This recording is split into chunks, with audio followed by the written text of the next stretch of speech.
Hello guys, BP centre में आपका स्वागत है। आज हम करेंगे how to calculate a worksheet या वर्कबुक। तो सबसे पहले इसमें डिफरेंस जान लेते हैं कि वर्कबुक और वर्कशीट में क्या अंतर है।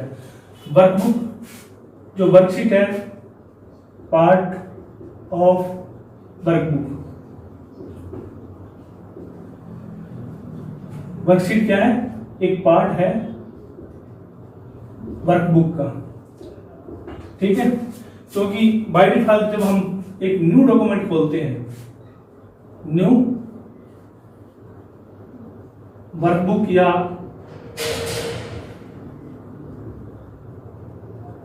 ऑब्लिक्स में इसे कहते हैं new document,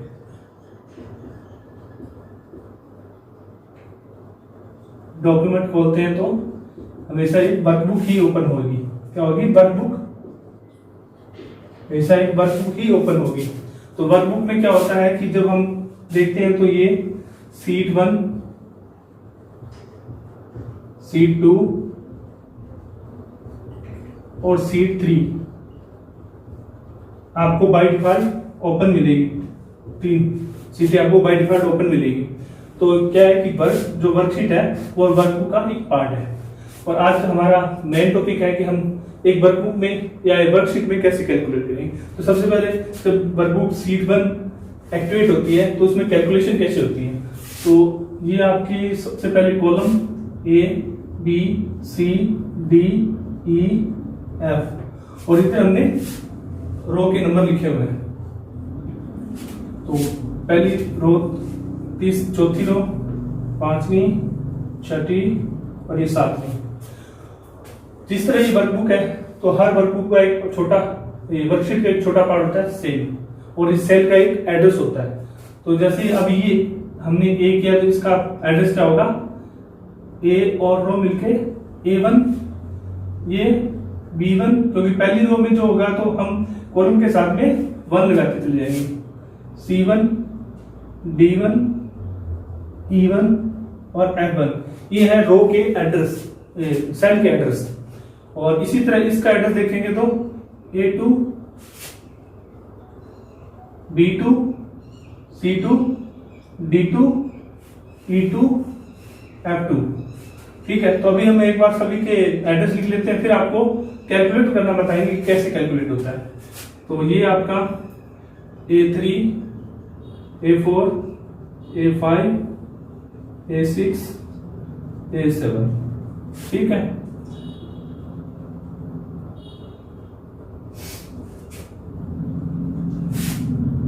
C3, D3, E3, F3, B4, C4, D4, E4, F4 और इधर आपके वापस B5, B6, B7, C5, C6, C7 और D5, D6, D7, E5, E6, E7, F5, F6, F7। तो ये सभी हमने रो के ये सेल के एड्रेस लिख लिए, क्योंकि जो भी हमने कैलकुलेशन करनी है, अगर शीट की कैलकुलेशन करनी है तो हमें इन सेल एड्रेस की जरूरत पड़ती है।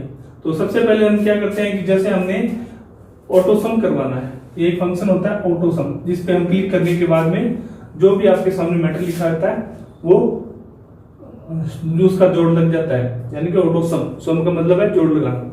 तो सबसे पहले मैंने आपके सामने ये जो रो एड्रेस है, सबसे पहले मैंने क्या लिखा? C2 के अंदर 45, C3 के अंदर 47 और इसके अंदर 60,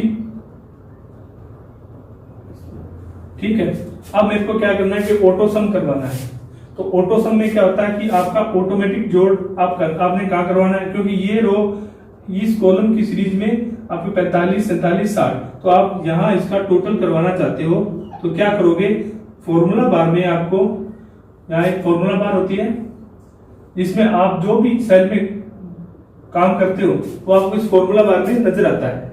तो आप क्या करोगे, आप इस तीनों का जोड़ लगाओगे तो क्या, जब ऑटो सम करोगे तो इसका फॉर्मूला क्या बनेगा, सम बराबर C2 कॉलन C4। इससे आपको फॉर्मूला बार में आपको ये फॉर्मूला नजर आएगा, लेकिन जब आप और यहाँ आपको सेल में क्या टोटल नजर आएगा। तो मैं इस फॉर्मूला बार को आपको इस फॉर्मूले को मैं फॉर्मूला बार में लिख देता हूं, सम C2 कॉलन C4 ये है। तो आपको ये तीनों का टोटल करके बता देगा। तीनों का टोटल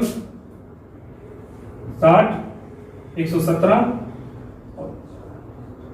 100 ये हो गया आपका 140 और एक इनका टोटल आपको इस तरह से करके बताएगा ये।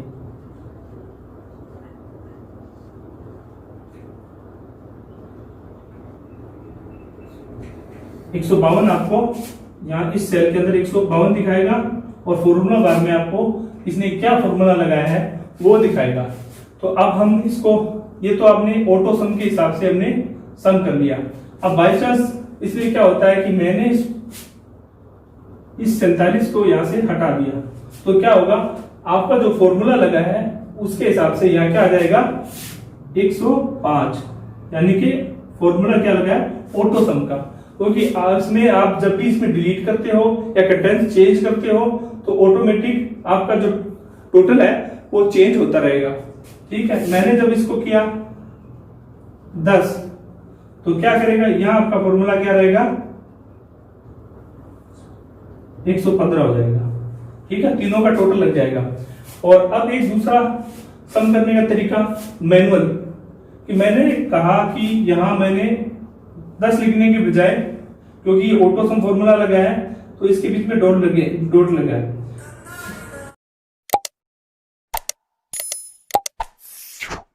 तो इसके बीच में आपके ये सेमीकोलन लगा है। ठीक है, तो इसका मतलब है यहां से रेंज से लेके यहां तक आपको 100 जो टोटल है वो 115 आएगा। लेकिन जब बीच में हम यहाँ कुछ टेक्स्ट लिख देते हैं, जैसे मैं लिख दिया ABC, तो भी ये फॉर्मूला आपका ऑटो सम का ही काम करेगा और यहाँ 105 आएगा। ठीक है, क्योंकि यहाँ कुछ आपने टेक्स्ट भी लिख दिया ना तो भी यहाँ 105 आएगा। अब आप सोचते हो कि अगर मैंने इस फॉर्मूले को सीधा सिंपल तरीके से किया होता, सिंपल तरीका मानो कि मैंने इस फॉर्मूले को यहाँ कैलकुलेट कराया, क्या C2 plus C3 plus C4, ये आपका C4, ये भी तो इसको कैलकुलेट कर सकता था। तो इसका कैलकुलेशन क्या होता, अगर यहां मैंने 10 लिखा होता तो इसका कैलकुलेशन 115 होता।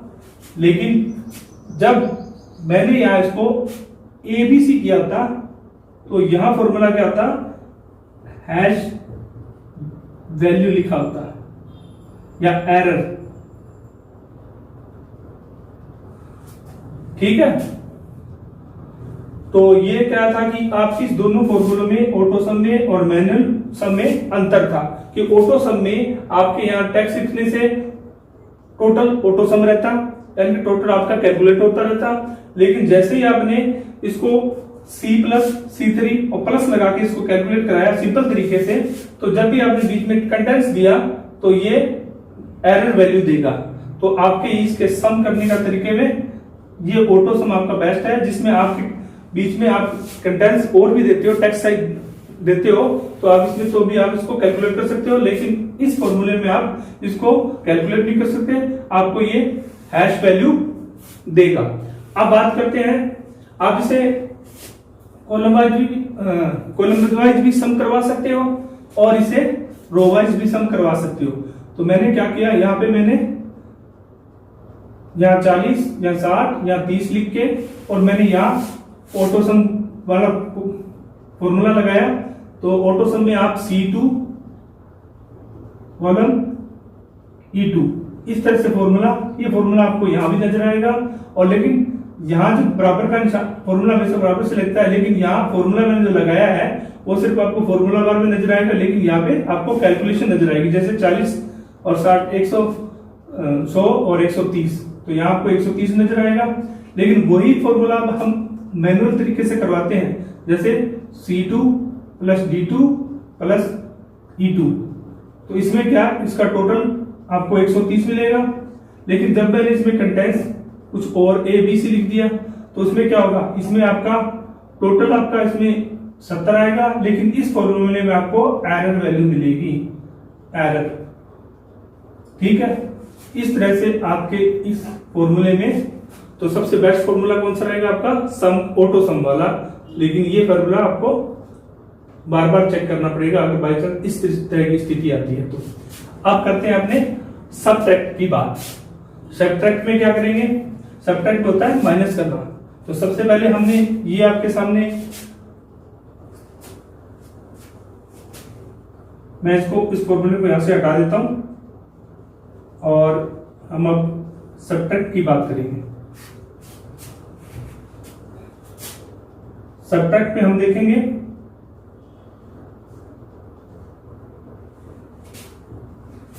सबट्रैक्ट में होता है माइनस करना। जैसे मैंने कहा कि फॉर्मूले के हिसाब से ये आपके पास C5 है, इसमें मैंने बराबर का निशान लगाया और मैंने कहा कि मेरे को C4 में से C3 निकालना है। तो अगर कंटेंट्स ये करेक्टर मोड में है तो ये आपका एरर देगा। यहां मैंने कहा C4 माइनस C3, तो यहां मेरे को क्या वैल्यू मिलेगी 50। अगर मैं जस्ट इसका उल्टा कर देता हूं तो मैं अगली सेल में इसका उल्टा करता हूं C3 माइनस C4, तो मेरे को यहां क्या मिलेगा माइनस का 50।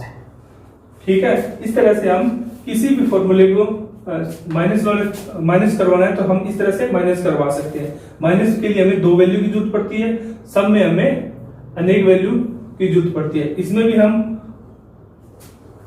अनेक वैल्यू से सबट्रैक्ट करा सकते हैं। जैसे मैंने यहाँ 10 या -60 लिखा, लेकिन वो एक सम फॉर्मूले के तहत काम करेगा। जैसे मैंने इसको -60 लिख दिया, इसको 100 लिख दिया, पर अब मैंने सम का फॉर्मूला लगाएंगे तो क्या होगा कि E3 से लेके E5, तो अब क्या करेगा ऑटोमेटिक 100 में से 60 के 40, 40 और 10 50, इसकी वैल्यू क्या आएगी 50 की आएगी। और इसमें आप कंटेंट्स ए भी लिखते हो तो इसका कोई इफेक्ट नहीं पड़ेगा, सिर्फ ये 100 और 10 दोनों मिलाकर 110 कर देगा। ठीक है, अब बात करते हैं मैक्स पे। हमारे 2 फॉर्मूले हो गए, अब करते हैं मैक्स की बात। तो आपके सामने सबसे पहले ये 3 वैल्यू है, इन 3 वैल्यू पे हम कैलकुलेट कराते हैं इस नीचे वाली वैल्यू पे। मैक्स रेंज हमें वही देनी है C2 से लेके C4। तो मैक्स में क्या करेगा, सबसे हाईएस्ट वैल्यू आपकी क्या है 60 है, तो इसको यहां शो कर देगा 60। ठीक है, उसी तरह मैक्स के बाद में आता मिनिमम में सबसे छोटी वैल्यू। सबसे छोटी वैल्यू के लिए वही हम नीचे फॉर्मूला लगाएंगे। तो यहाँ इस सेल में कैलकुलेट करा सकते हैं हम, जहां मर्जी अपने इच्छा हो वहां कैलकुलेट करा सकते हैं। फिर हमें ये रेंज देनी होती है, तो हमें क्या करना है, मिनिमम लिख के C2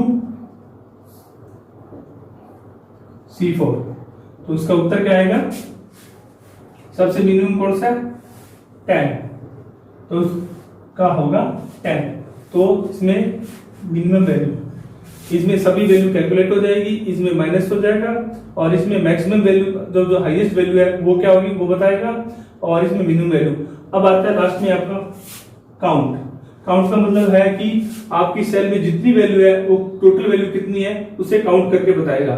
जैसे मैंने वही चीज करनी है आपको, काउंट और रेंज देनी है। रेंज दे दी C2 से लेके C4, और इसका उत्तर क्या रहेगा, टोटल कंटेंट्स कितने हैं 3। अगर मैं इसको हटा देता हूं तो ये क्या कहेगा 2। ठीक है, अगर मैं लिख देता हूं वापस तो 3।